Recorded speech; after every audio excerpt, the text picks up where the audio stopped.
Ya, halo selamat sore Tribuners. Kembali lagi bersama saya Mauren Lumempo, jurnalis Tribun Manado.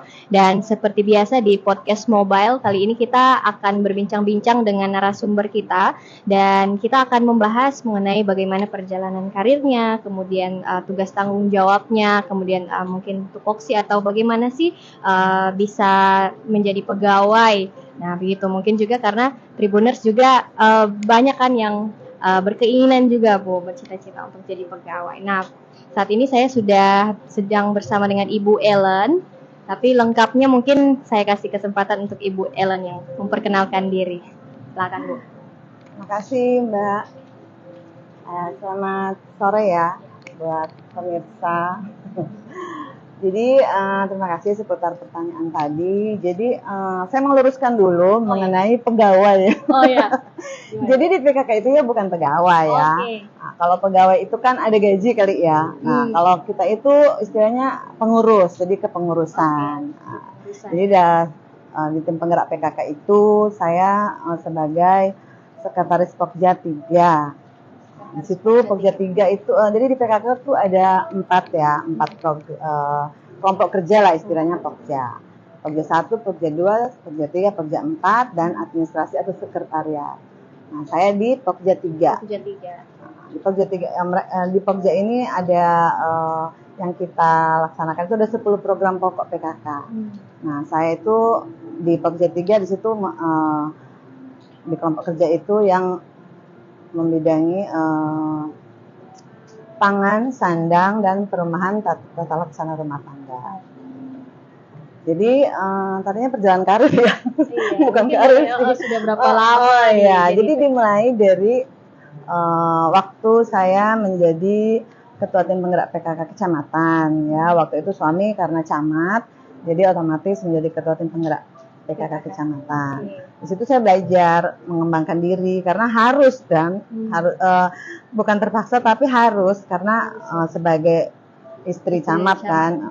Waktu itu kecamatan di Mambe dan kecamatan Kauditan di Minahasa Utara.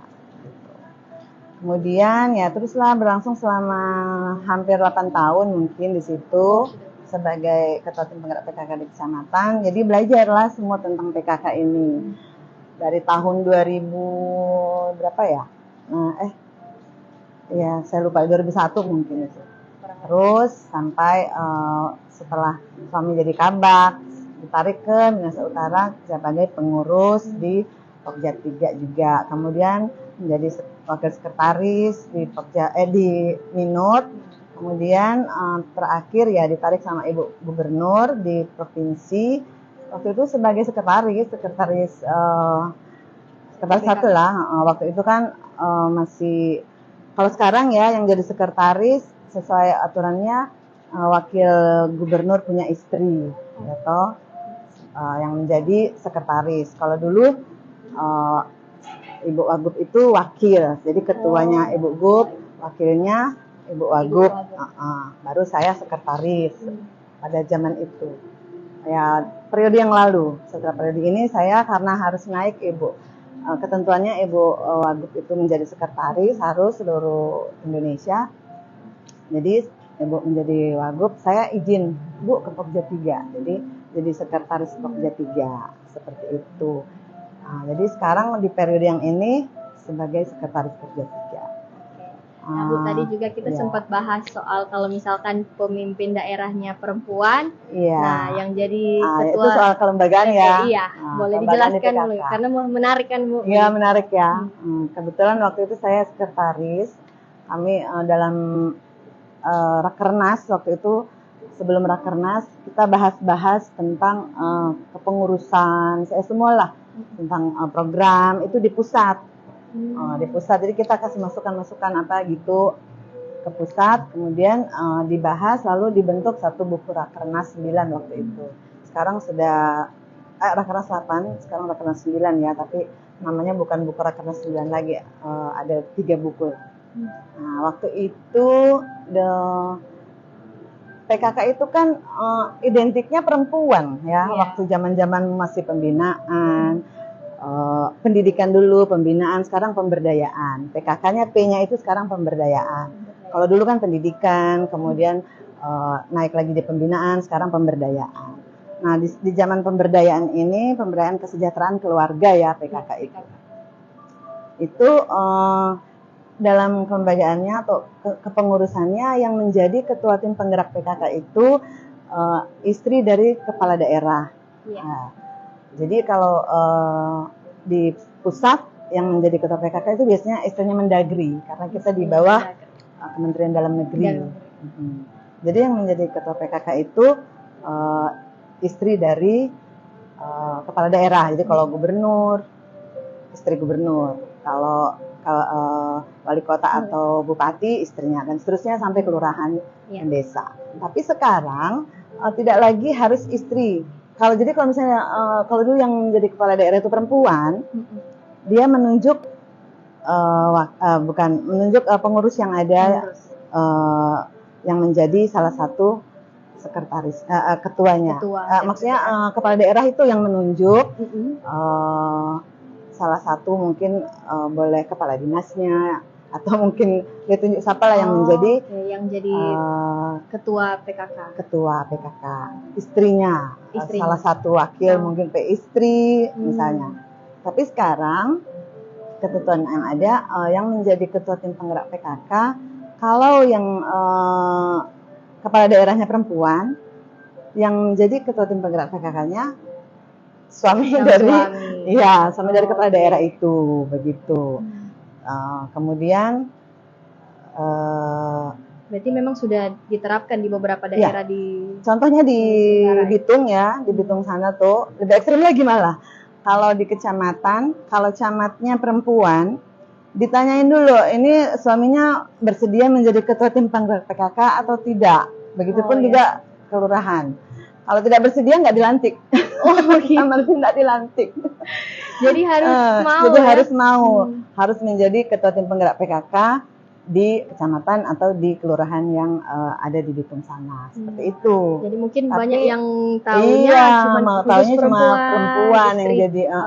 Tapi sebenarnya sekarang kan PKK nggak ngurusin perempuan ya. Tadi PKK itu juga mengurusin keluarga, ya kan? Karena pemberdayaan kesejahteraan keluarga. Dalam keluarga itu kan ada bapak, ibu, anak, lansia, ada bayi. Jadi yang ngurus keluarga bukan cuma ibu.